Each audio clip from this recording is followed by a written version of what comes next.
Bonsoir à tous, heureux de vous retrouver. Alors, dans cette deuxième capsule, on va faire un petit rappel concernant les relations essentielles qu'on a déjà établies concernant l'étude du phénomène de la diffraction de la lumière. On va corriger dans un premier temps l'exercice que je vous ai mis dans la capsule précédente et je vais vous proposer deux autres exercices pour s'entraîner. Alors, nous avons vu que le phénomène de diffraction de la lumière montre tout simplement l'aspect ondulatoire de la lumière. Et par le dispositif expérimental que vous connaissez maintenant,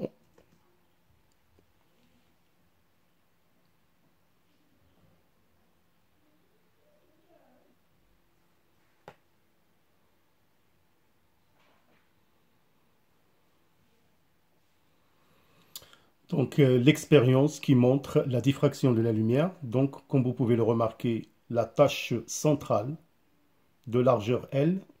Donc là, vous pouvez voir aussi les extinctions, les taches sombres qui séparent les taches lumineuses. Mais ce qui nous intéresse beaucoup plus, bien évidemment, c'est la tache centrale d'une forte intensité de luminosité.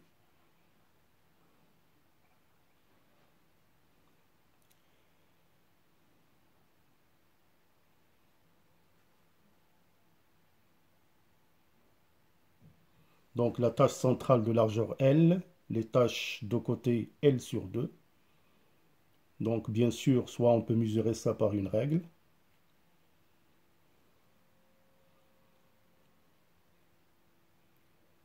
Et donc on peut parfaitement voir l'aspect de l'onde, cet aspect ondulatoire quand on va utiliser un capteur qui montre bien évidemment l'intensité lumineuse de la tache centrale. Alors je vous propose encore une fois le dispositif expérimental. Retenez seulement cette expression de θ, l'écart angulaire, qui est égal à lambda sur A.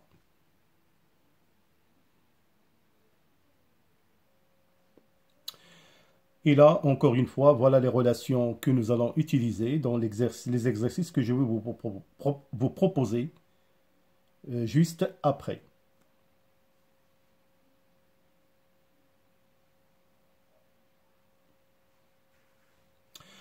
Alors donc voilà l'exercice que je vous ai proposé dans la capsule précédente. Alors donc on réalise une expérience de diffraction à l'aide d'un laser émettant une lumière monochromatique de longueur d'onde lambda. Bien sûr, voir la figure ci-dessous.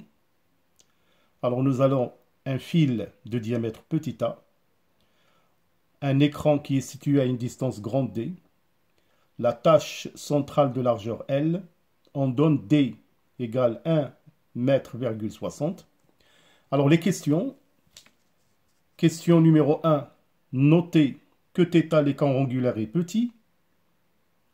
Exprimez en radians la relation tangente θ à peu près égale à θ. Donnez la relation entre L, D et θ et lambda et A. Alors par la suite, là, on vous propose une courbe. Donc la courbe ci-après représente la variation de θ en fonction de 1 sur A.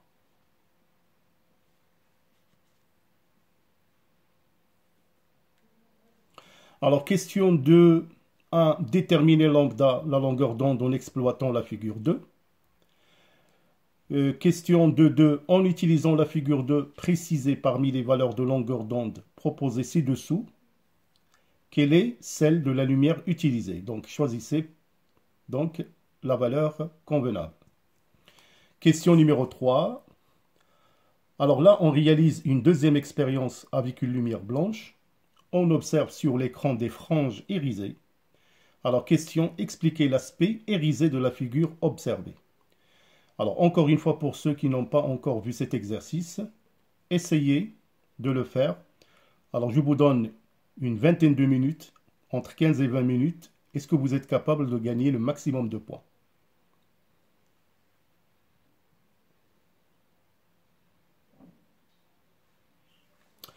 Alors voilà, donc la démonstration. On a tangente θ est égal à L sur D, et comme θ c'est petit, c'est à peu près égal à θ. Nous savons que θ est égal à lambda sur A, et vous allez trouver la relation demandé, lambda sur A est égal à L sur 2D.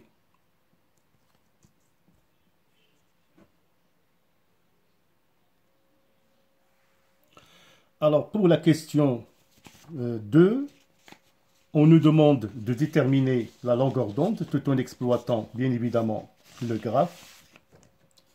Alors, comme vous pouvez voir, la courbe est une droite. Donc, c'est une fonction linéaire. Alors, vous voyez, donc qui passe par l'origine. Alors, donc, θ est égal à K sur 1 sur lambda, tel que K représente le coefficient directeur. Alors, sachez bien évidemment, on sait dans le cours que θ est égal à lambda multiplié par 1 sur A. Alors donc, on calcule dans un premier temps le coefficient directeur K qui est égal à delta θ sur delta 1 sur A. Vous allez trouver 560 multiplié par 10 puissance moins 9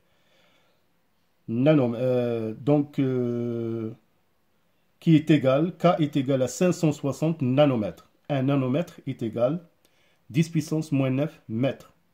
Donc, en fait, par analogie, K, c'est la longueur d'onde qui est égale à 560 nanomètres.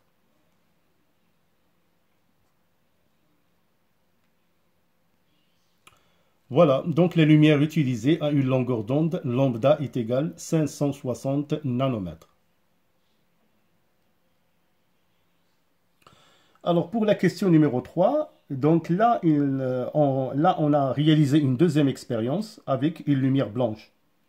Alors on va expliquer l'aspect irisé de la figure observée, c'est-à-dire on va trouver donc des cercles concentriques portant des couleurs de la lumière, sauf la tache centrale qui est blanche. Alors, explication. Étant donné que la lumière blanche, c'est une lumière polychromatique, dont la longueur d'onde est comprise entre 400 nanomètres et 800 nanomètres, et plus la longueur d'onde est grande, θ, plus θ est grande, c'est-à-dire l'égard angulaire. Donc il suffit de voir la relation, ce qui donne sur l'écran des franges irisées correspondant au spectre de la lumière blanche. Donc ça, c'est une question qui est très importante à retenir.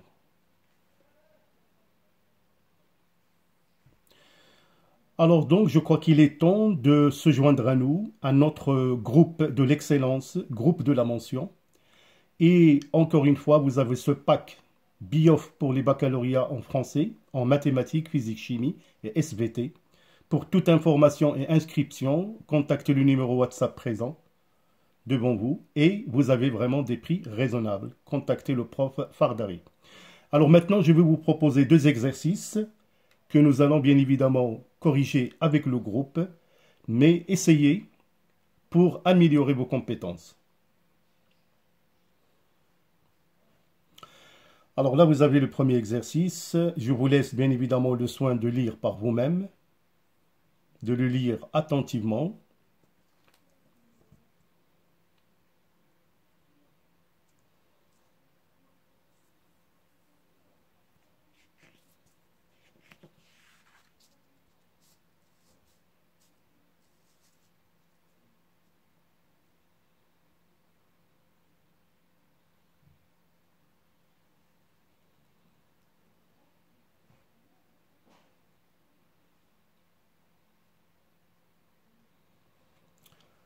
Alors vous avez là un deuxième exercice de la même manière. Donc je vous conseille de lire et de relire les énoncés et de travailler avec un chrono pour évaluer votre compétence.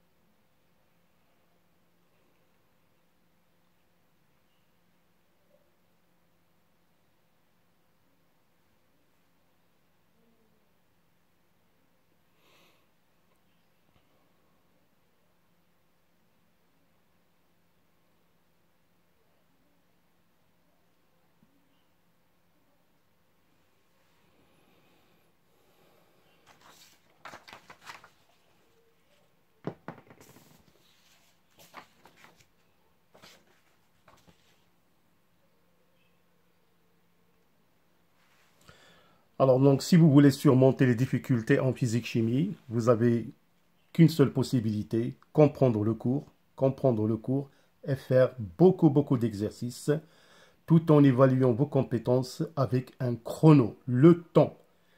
N'oubliez pas que vous avez une durée bien déterminée au baccalauréat pour faire une épreuve. Pour le baccalauréat marocain, c'est de 3 heures, pensez-y.